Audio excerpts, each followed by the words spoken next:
Nakita niyo na ba itong bagong rice cooker ng Harry Appliance? Smart rice cooker na to at multifunctional. Digital na rin yung kanyang mga function.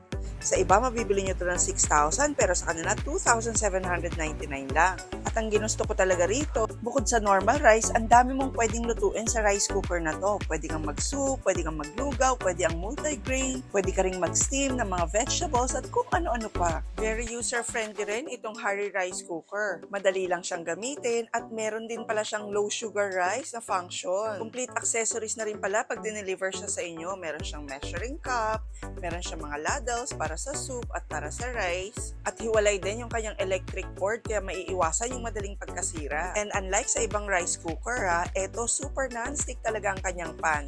Kaya hindi kami natututungan ng kanin at napakadali niyang hugasan. Kaya kung affordable na multifunction rice cooker rin lang ang kailangan mo, dito ka na sa Harry Ka Best Find.